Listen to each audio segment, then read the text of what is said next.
máximo de tempo que conseguir, mesmo que o assunto não seja interessante para você.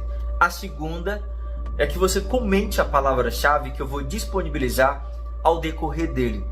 Tudo isso com um único objetivo: que nós possamos trazer o máximo de engajamento para esse comunicado e assim fazer com que o YouTube entregue esse material para mais pessoas. Gente, nós precisamos salvar alguém, levar alegria no coração que hoje é tomado por um sentimento ruim demais, chamado angústia. Olha, recentemente eu contei um pouco da história de uma senhora por nome Vanderleia. Agora presta atenção. Eu descobri algumas coisas, algumas verdades, e vou compartilhar com você a partir desse momento. A primeira delas, eu descobri que a dona Vanderleia é mãe de uma das pessoas aqui no nosso canal. E eu não sabia disso. Eu vim descobrir praticamente depois que o vídeo tinha ido para o ar. Algumas pessoas vão dizer: Eliseu, por que você não comunicou isso antes pra gente? Eu não sabia. Estou comunicando agora. E acredito que isso não seja um fator impeditivo dessa pessoa receber a ajuda e a atenção de vocês. Eu quero falar nesse momento desse caso que eu considero como sendo uma das histórias mais tristes que eu já ouvi. Ah, Eliseu, mas tu sempre fala que todos os casos são tristes, emocionantes e dramáticos. E eu não minto.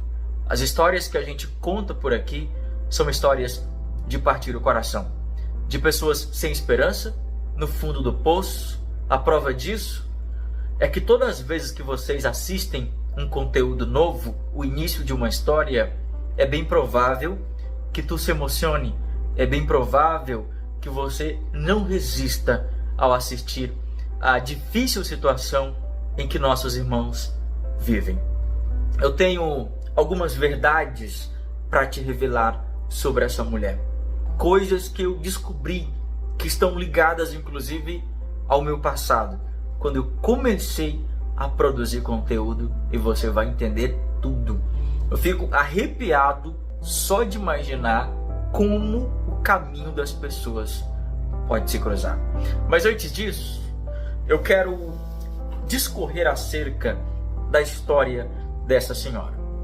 Eu disse há pouco que trata-se de uma das histórias mais difíceis que eu já ouvi na vida. O relato dessa mulher é algo muito forte. Eu não sei se vocês prestaram bastante atenção.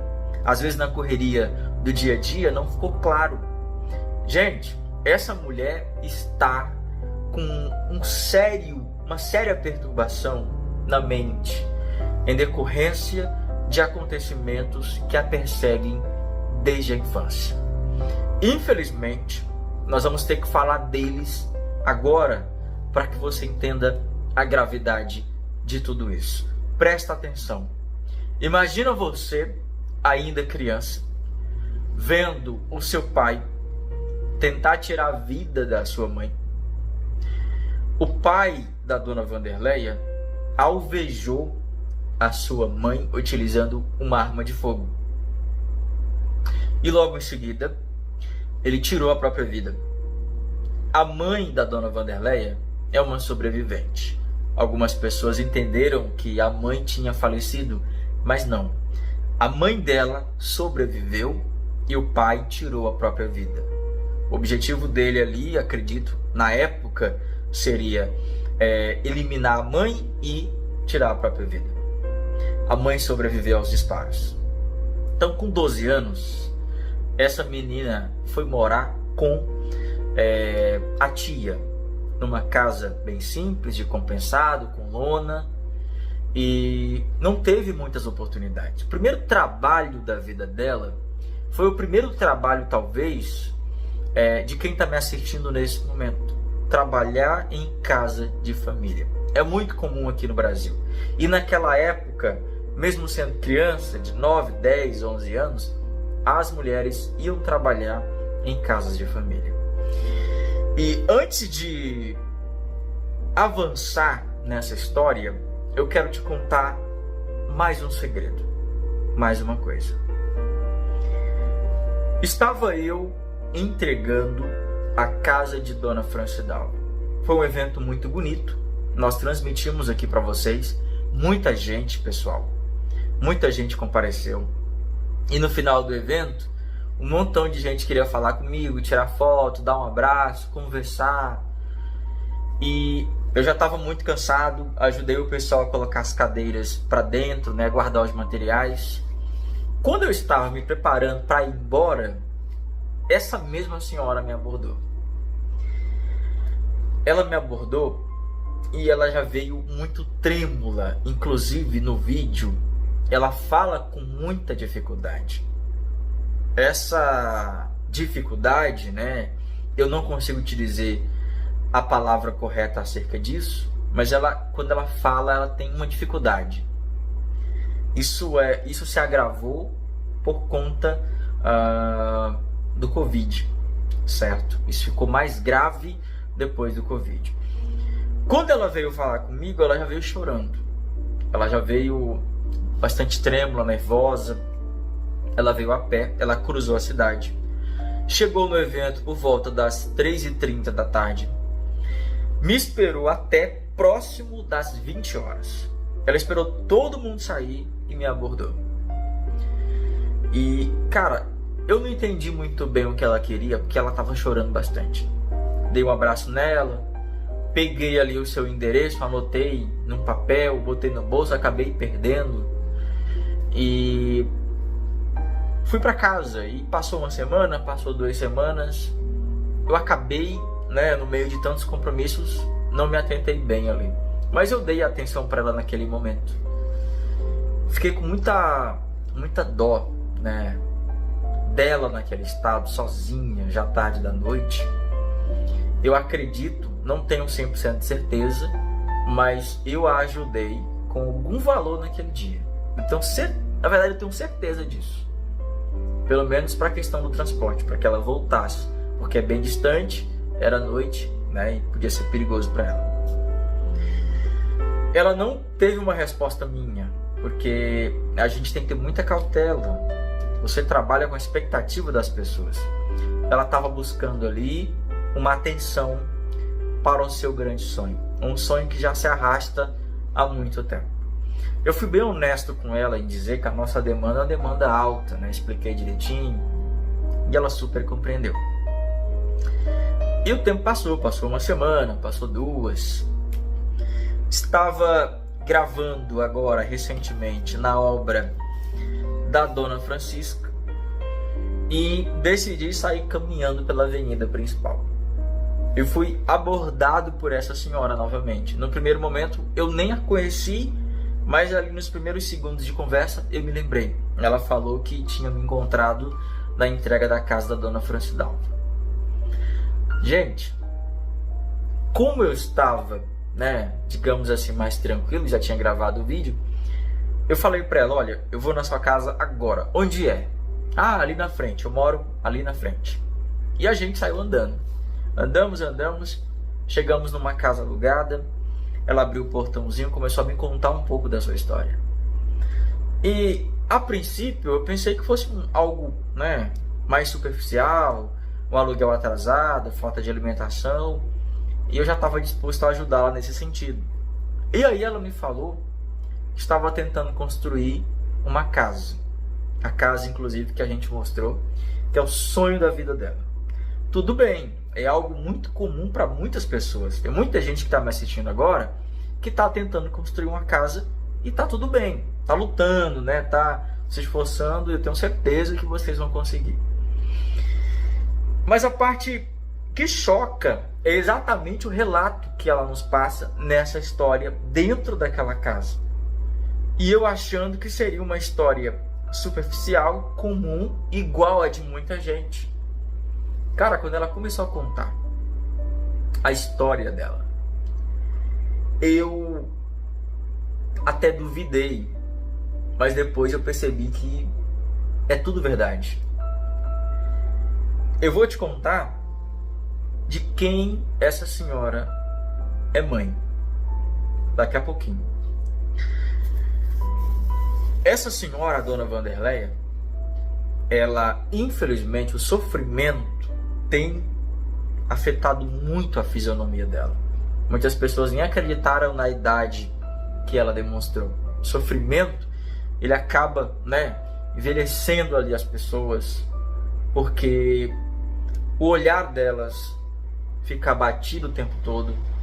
Elas ficam muito entristecidas, elas ficam muito emotivas, não dormem direito, e aí várias doenças vão se aproveitando desse estado em que o ser humano se encontra. Eu li inclusive vários comentários de pessoas dizendo que ela precisa urgente de ajuda psicológica. E voltando aí ao assunto, ao relato dela, eu vou resumir para vocês. Gente, tivemos esse episódio do pai que tentou contra a vida da mãe dela e depois tirou a própria vida. Tivemos a infância difícil, a falta de oportunidade. Essa mulher é uma sobrevivente do Covid, um mal que ceifou a vida de muitas pessoas. Essa mulher, ela perdeu um filho recentemente num trágico acidente. Cara, é complicado. Nem todo mundo aguentaria passar por isso. E tem um sonho que se arrasta há muito tempo, que ela sonha em realizar. Morava num barraquinho de madeira, no mesmo local que ela iniciou essa construção. Como todo brasileiro, como todo ser humano, sonha em um lugar melhor para viver, para morar. Derrubou aquele barraquinho de madeira e começou a construir ali devagarzinho, com doações de tijolos, de cimento, e parou ali. Eu acredito que ela parou por dois motivos. O primeiro é a falta de dinheiro. O segundo motivo é que ela não tem condições psicológicas e emocionais de estar à frente de um projeto como esse, infelizmente. E uma coisa que eu percebi muito nela chama-se angústia. A angústia, eu acredito que ela seja uma das piores coisas. Eu já tive angústia. A gente sente angústia. É algo preso assim no coração, sabe? É uma espécie de medo de não conseguir. A gente vai se sufocando aos poucos, é uma coisa terrível. E quando você olha para ela, você vê a angústia na sua face. Você vê o sofrimento explícito, evidente. E a mulher não tem nem lágrimas mais para chorar, de tanto sofrimento. Teve uma parte que eu me emocionei muito no momento que eu dei um abraço nela, e ela agradeceu pela oportunidade da gente estar dando atenção nesse caso. Obrigado, Deus. Obrigado por não deixar meu sonho morrer aqui, Senhor. Porque tu sabe que eu mereço, Senhor. Eu sou uma pessoa tão trabalhadeira, Senhor. Eu sou Eliseu, sabe? Eu acho que eu mereço um pouco de conforto na minha vida, Eliseu. Eu mereço, entendeu? Por tudo que eu já passei, eu mereço um pouco de conforto na minha vida, Eliseu. Uma casa, sabe? Pra me morar assim, morar dentro. Ter meu quartinho pra quando eu chegar a dormir, ninguém bater na porta que eu tô atrasando o aluguel, entendeu? Eu mereço, eu sei que eu mereço, Eliseu. Só merece. Eu estava conversando com Malaquias, sobre a possibilidade de trazer o caso dela ao ar ou não, porque você sabe que a gente tem muitos compromissos, não é fácil. Só que assistindo ao material depois que eu gravei, assimilando melhor a história, eu entendi que essa história não poderia deixar de ser contada, porque uma pessoa dessa idade, que passou por tudo isso, a gente nem precisa parar para pensar. É uma pessoa merecedora. Eu coloquei esse projeto no meu coração e compartilhei com vocês.